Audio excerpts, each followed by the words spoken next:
Hello, Nar from Narfsounds here. Today I'll be explaining the MOD7 synth engine on the Korg Kronos. So on screen I've got the Init EXI program.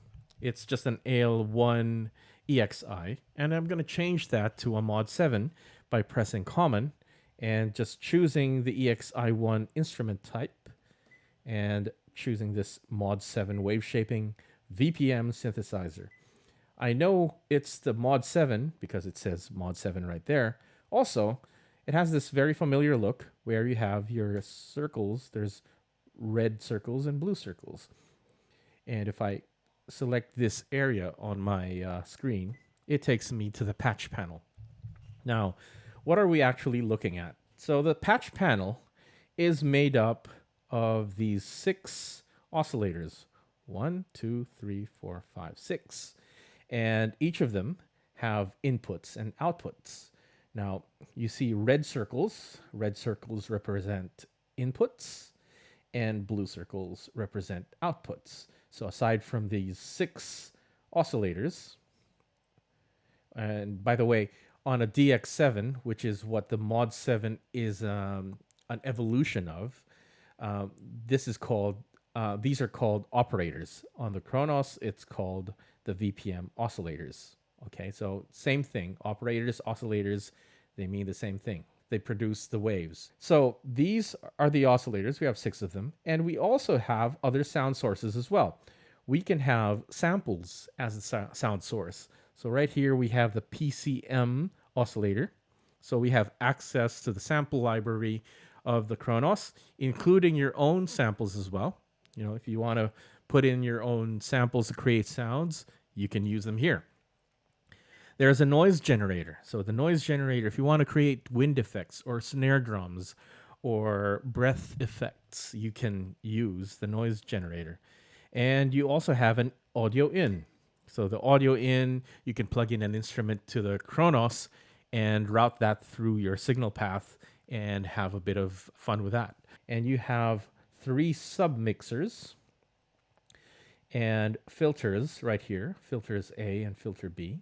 And again, you can route these in or out. And we have the main mix, and there are 6 inputs to the main mix.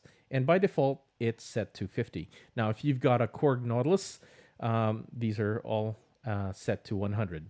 Now, if I play the keyboard, I get this sound, which is a nice and soft sine wave that's generated by oscillator 1. This one. Now, I know that that is what I'm hearing because the output of oscillator 1 points to my main mix. What you see here, you've got 100, 100. These are the inputs. 100 for the output and 50 for the main mix. Now, if I select the main mix and increase that to 100, it's now a much louder sound.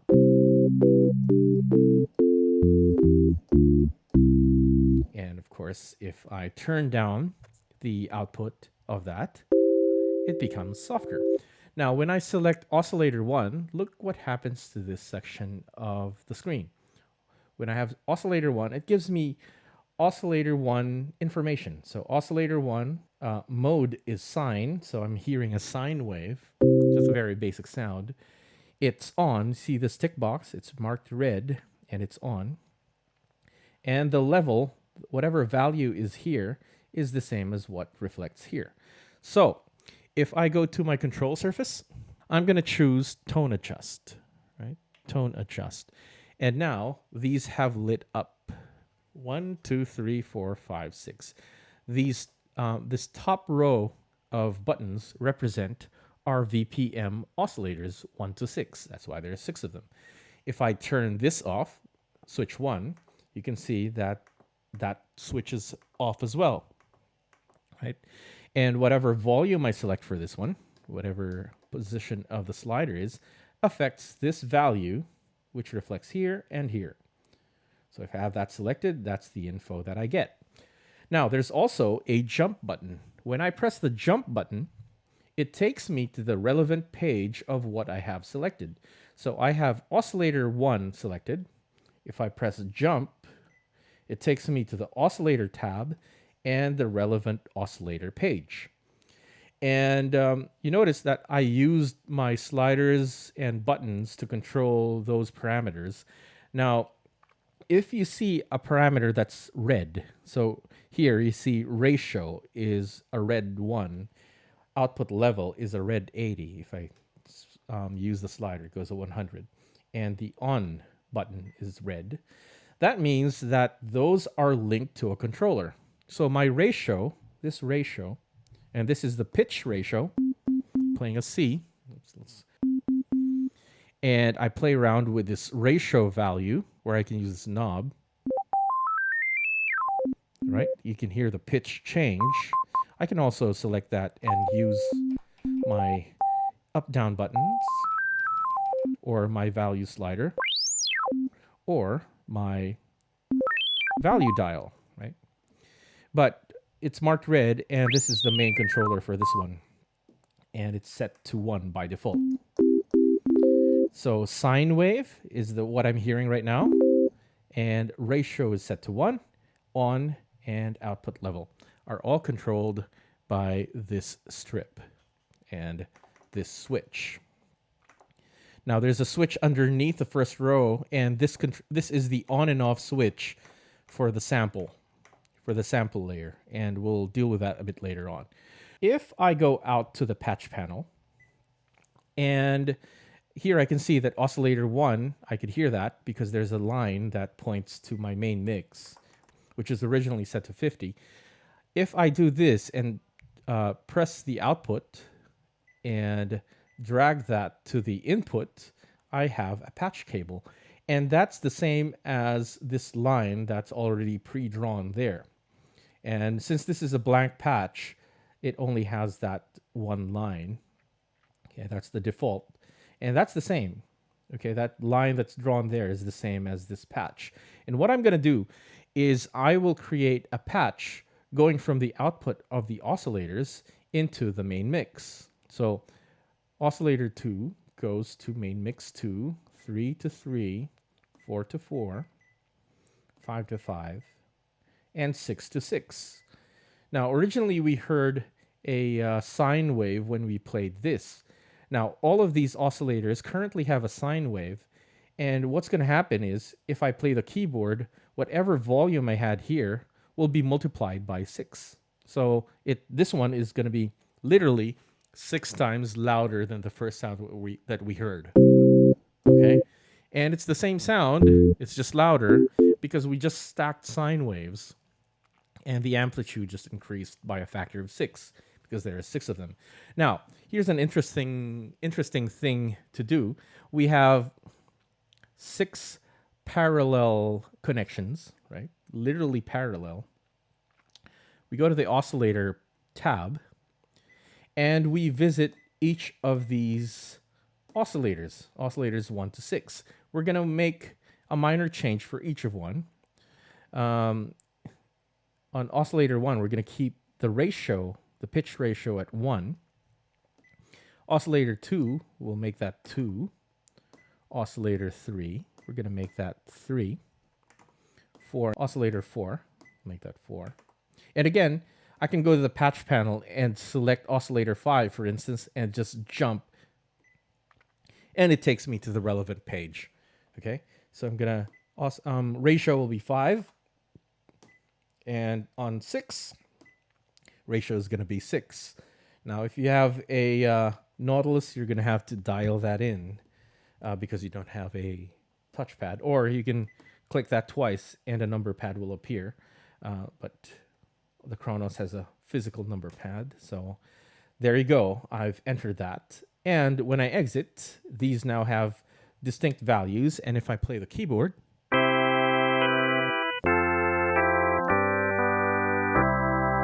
it sounds much like an organ. And I can play with it like an organ, where I have my 6 drawbars.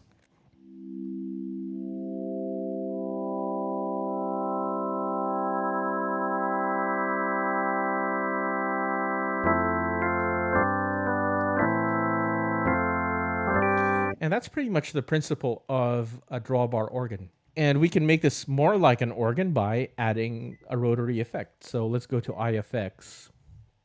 And I'm going to go IFX1. Change the insert effect. I'm going to turn that on. And change that to a rotary speaker. And here it is in mod pitch shift. And rotary speakers right there. And now we have an organ. You know, it's an FM organ.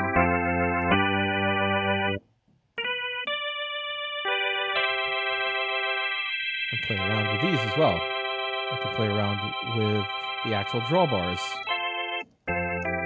Another thing I can do, so it sort of sounds like a B3, but if I go back to the oscillators, let's go to oscillator 1, and instead of a sine wave, I'm going to change that into a saw wave, because these oscillators, unlike the traditional FM synths like the DX7, which only had sine waves, the MOD7 has a selection of waves such as saw, triangle, square, and a wave shaper feature. So there's a lot of wave mangling capability. Okay, so I'm choosing saw waves for each of these oscillators now. Saw 1 to 6. And we'll have a different quality of organ sound. And I'll get rid of that effect and have a listen. It almost sounds like a transistor organ.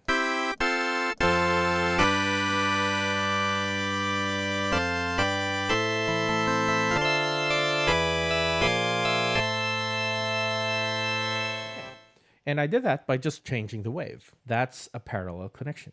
So all of these oscillators carry a signal because all these oscillators are going to the main mix and we hear each of them. And what we did earlier was we just changed the ratios of each, and the levels of those oscillators can be controlled by our sliders.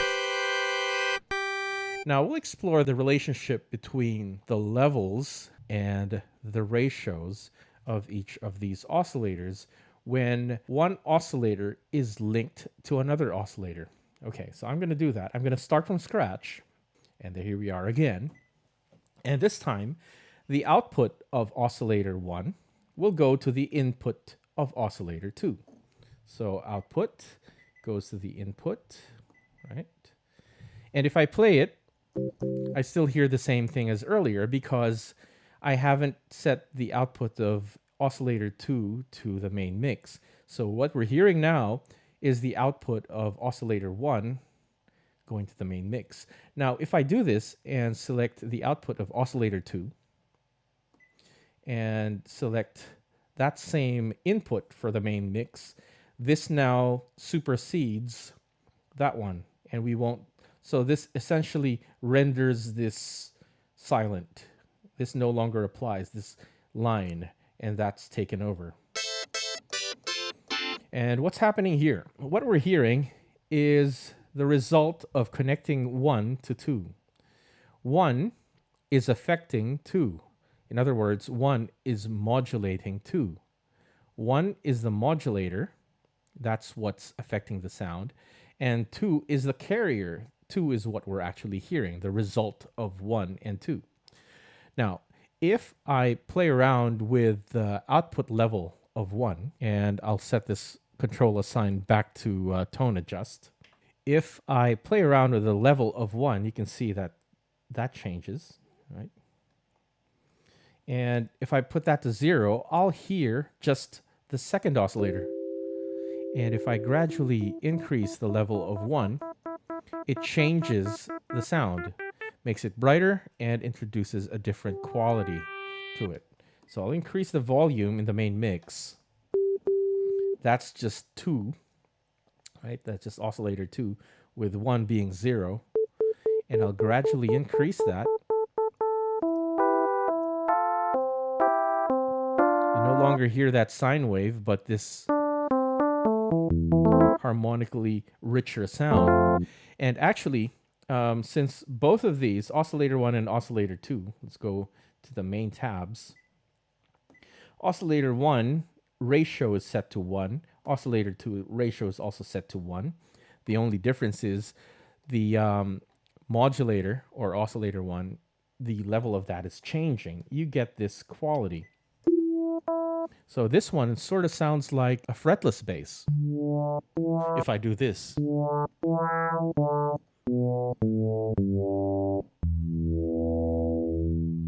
I'm going to go back to oscillator 1 and play around with the ratio. So right now we have ratios of both oscillator 1 and 2 to 1, set to 1. If I change the ratio of 1 to 2, I have a different sound. So this almost sounds like that sound from Miami Vice, Crockett's theme. Yeah. So depends on what level I actually apply. It's sort of like a digital harp. And if the higher I go, the harsher it gets, the brighter it gets as well. And this is sort of how FM works, because on a traditional FM synth, there aren't any filters, and you use the modulator carrier relationship to shape that sound and to change the timbre to make a particular sound brighter and change the sonic character of that sound. So if I have ratio of 2, I get this sort of sound. Sort of like a digital harp. Let's go to 3, ratio to 3, and again, play around with the volume or the output level. Now, this sort of sounds like an electric guitar, like a jazz guitar.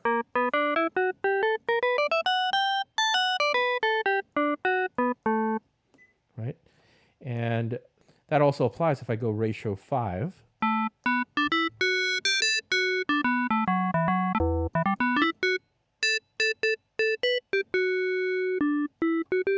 There you go. So it's sort of a jazz guitar. And if I go higher, say 7,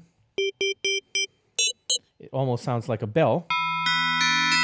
And the quality of the sound is sounding like the DX7 electric piano. So if I go ratio 12,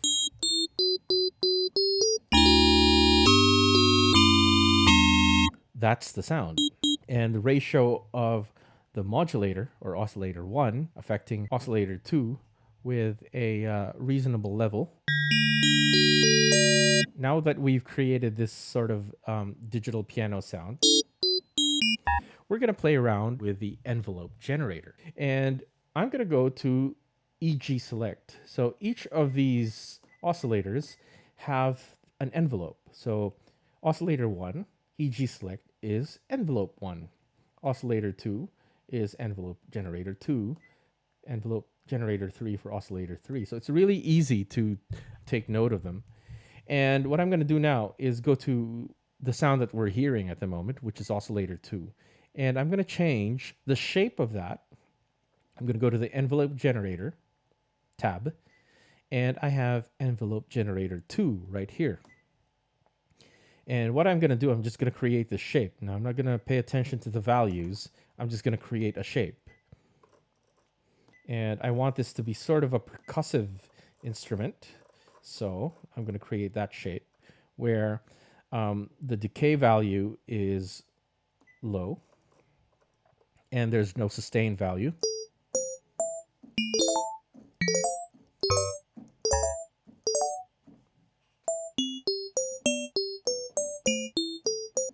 Now, if I want that not to be as bright, I can just turn down the volume or the output level of 1. Now, if I want to increase the release of that, I just create this shape. See, I'm just playing around with these parameters.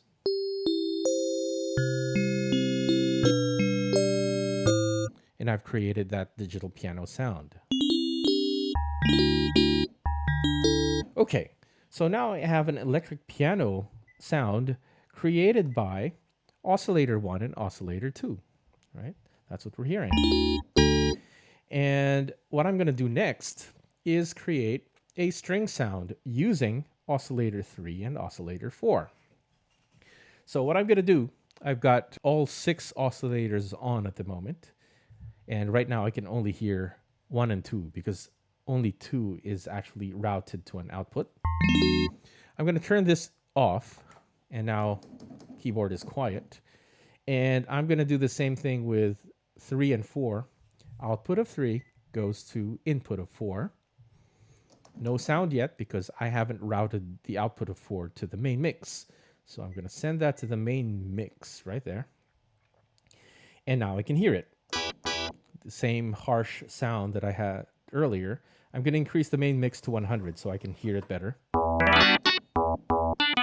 Remember, the ratios of these two is set to 1, and it has that familiar bass sound, sort of a bass sound. But this time I want to create a string sound.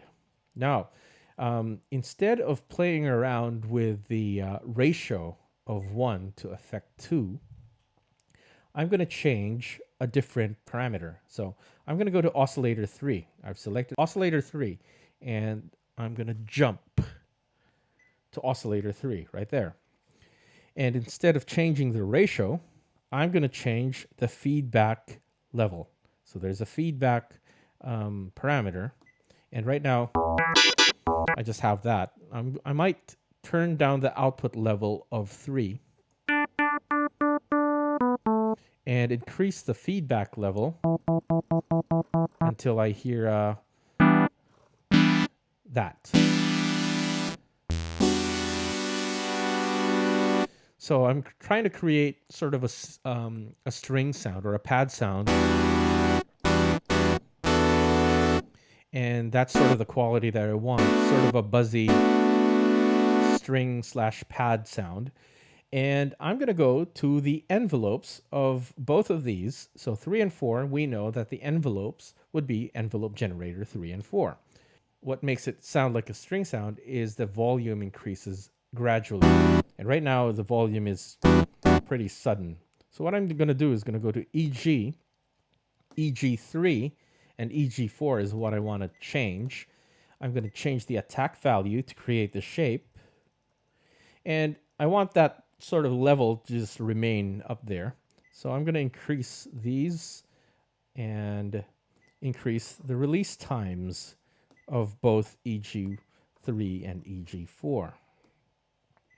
I'm increasing these and the release. Okay, so now if I play it, sounding more like a strings or a pad sound. Maybe I'm going to increase that some more. Okay, that's nice, but what's happening is the as soon as I let go of the keys, the sound disappears immediately as well. And you might be wondering, well, I'm increasing the release time and the sound is dying down quickly still. And that's because there's an overlying envelope in the MOD7 engine. So aside from the envelopes that you see here, there's a total amp level envelope that influences the whole thing. And it's found here, amp and mixer. If I go there, there's actually an amp EG. And this supersedes other envelopes. So what I'm going to do is I'm going to create the shape and create a high release time so that it doesn't cut off the release times that I have for the other envelopes. So I go back to envelopes 3 and 4 and I play it. And I'm going to extend the release time. And it's sounding more like a string sound. And maybe taper that a little bit. And there we have it. We have a string sound by playing around or adjusting feedback level of oscillator 3 to affect oscillator 4. And we go back to the patch panel and we can decrease the volume or output. And now I've created a layer. I have my electric piano produced by oscillators 1 and 2, and I have my strings created by oscillators 3 and 4. So let me turn them on and just play them. And of course, I can adjust the levels accordingly and turn the strings down a bit.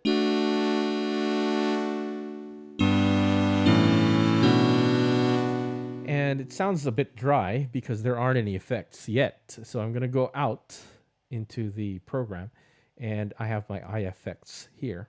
Change IFX1 to, well, IFX output to 1. And right now there's no effect. We'll go Insert Effects, turn that on, put in a chorus, choose a chorus right there. Maybe stereo harmonic chorus. We'll see what that sounds like. Okay, that's sounding all right. And I can actually go to the individual settings of stereo harmonic chorus by going here. And there are presets right here. Subtle chorus. Let's see what that sounds like. And I can also change that to the next effect slot and choose a reverb. Now, my favorite is the overb. And I'll choose a preset for that as well. Let's go Rich Hall.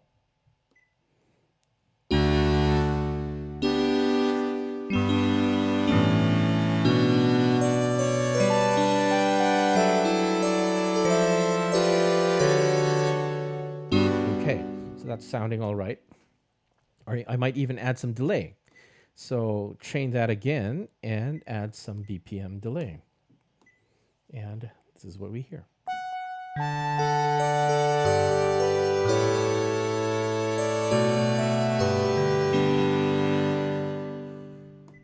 And maybe I'll increase this. This is oscillator 3.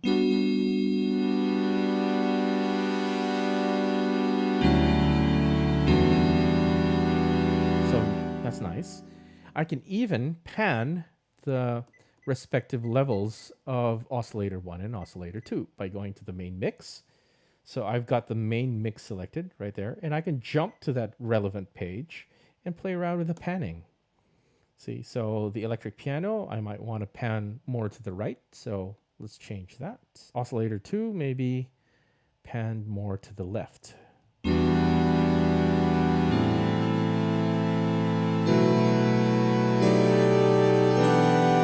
Now, one more sound. So now I have a layer of an electric piano and some strings.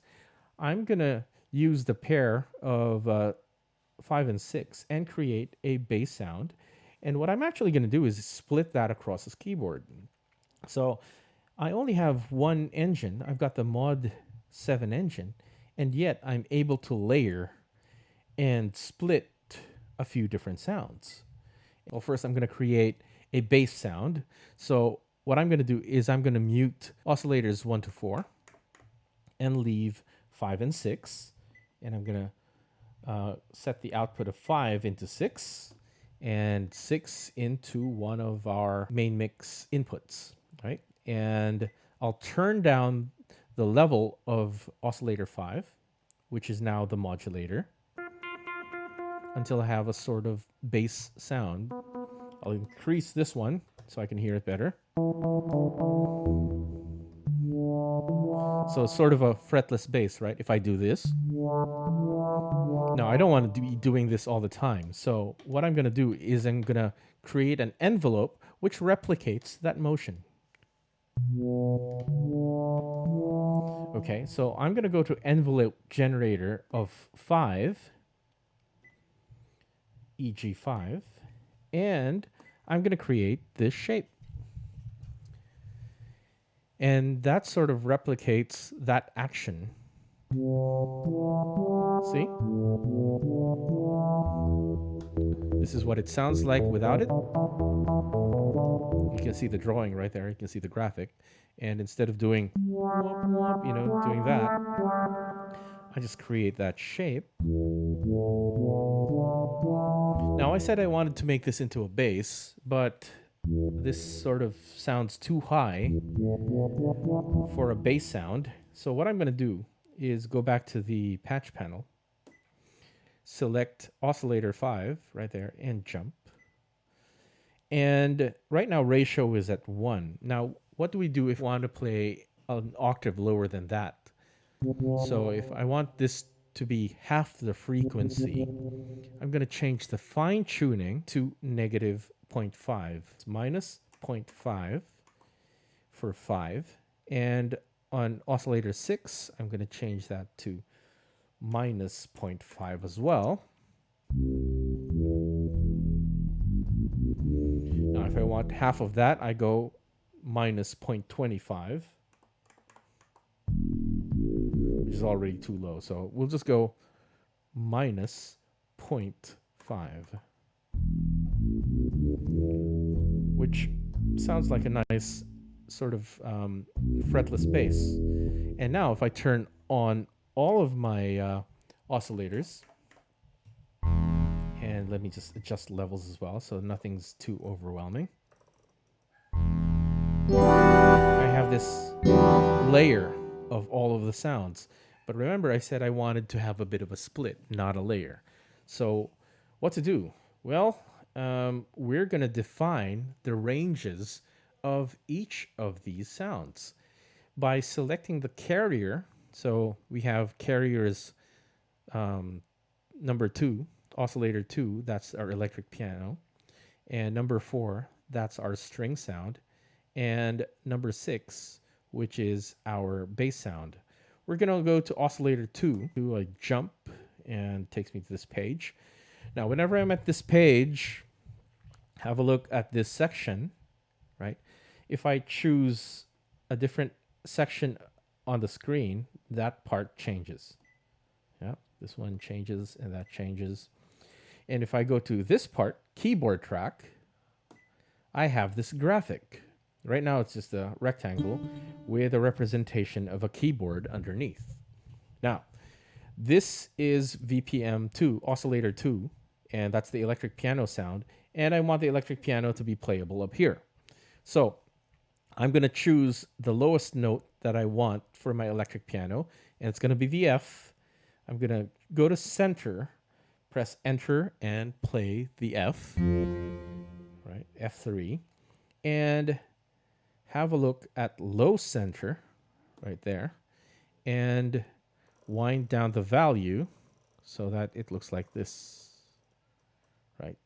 So now we have these notes having a value for this particular sound beyond F3, but under F3, there won't be anything playable. So if I leave oscillator 1 or 2 or my electric piano sound, no sound there. Now I'll go to oscillator 4 and touch this area, keyboard track. Center note will be the F because I want everything above that to be audible for the string sound, but anything below that to be inaudible.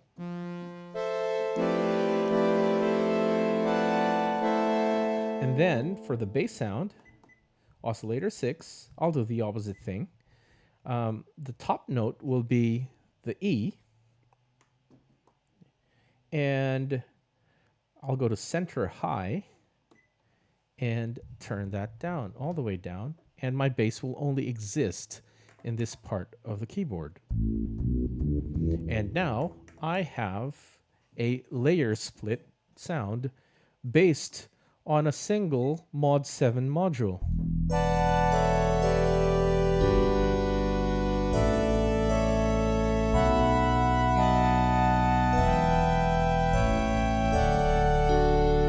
And I can make that louder, of course. I can just...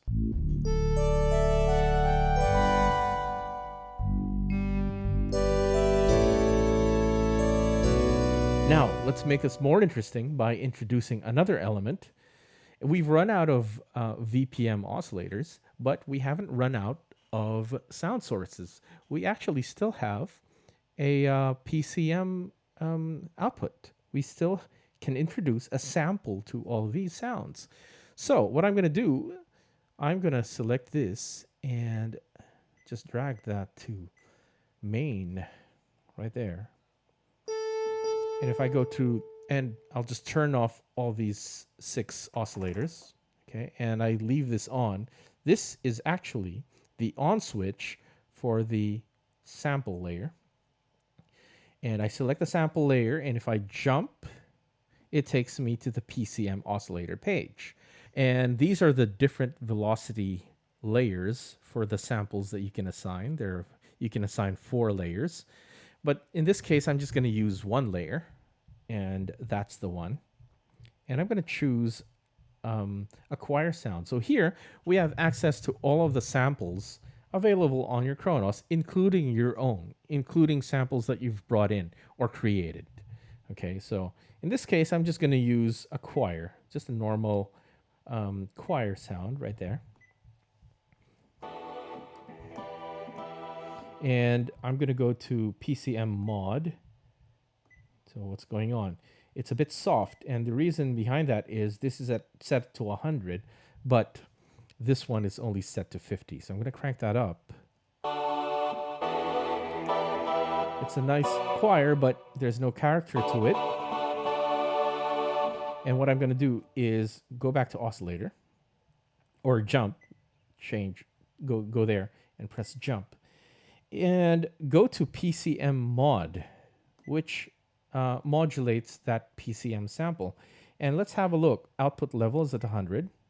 And EG select is set to 7, EG7. So I'm going to go to EG7, go to EG, and go to 7, which is that one, and create the shape. So I want a gradual increase in volume, and yet I want the release of that. So I'm going to increase the volume and that, and create a high release value. And maybe increase that some more. So more gradual. More. That's it. So now I've layered a sample to my FM synth. So let's turn all of that on again. Yep, right there. Go back to the patch panel so I can see what's going on. And of course, we don't want the choir to be down here because this is reserved for my bass. So go back to oscillator, PCM mod, and hey, where's the drawing? Well, I have to press this first. So center key, I'm going to set that to F. Select that, press enter, play the key, and low center, I will set that to 0.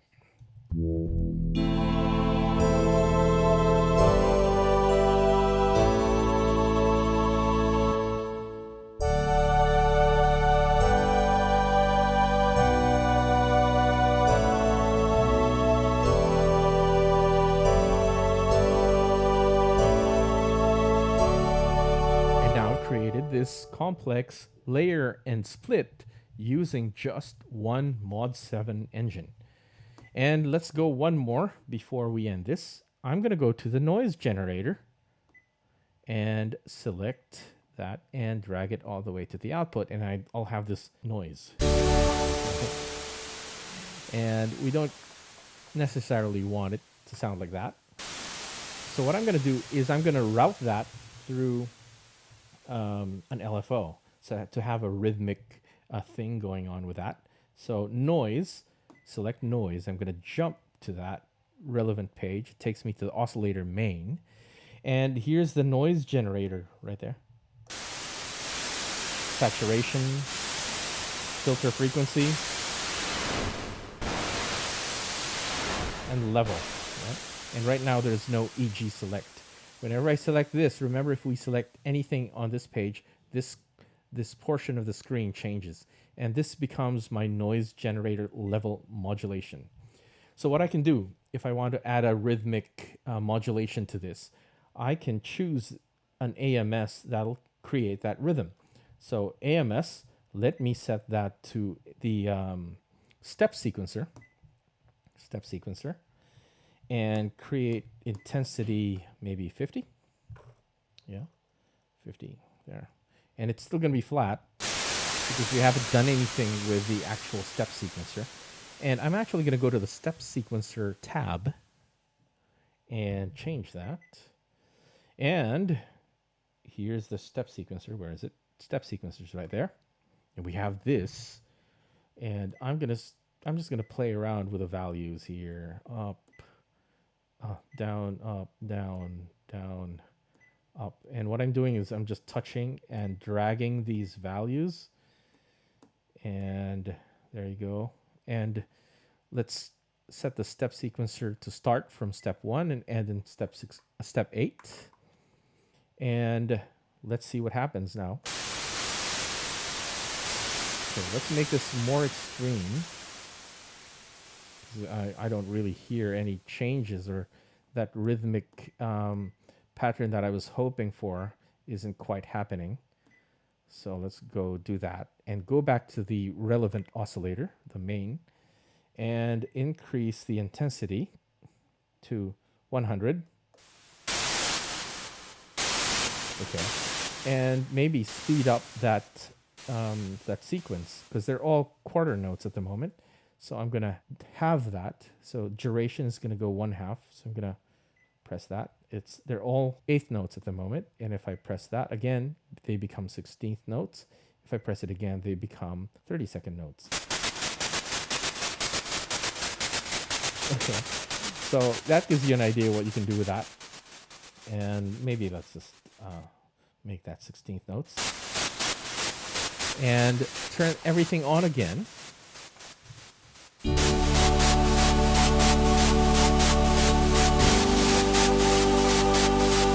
And maybe go back to the patch panel and just make that subtle and turn down that noise generator. And here we have a complex patch using just a single MOD7 engine.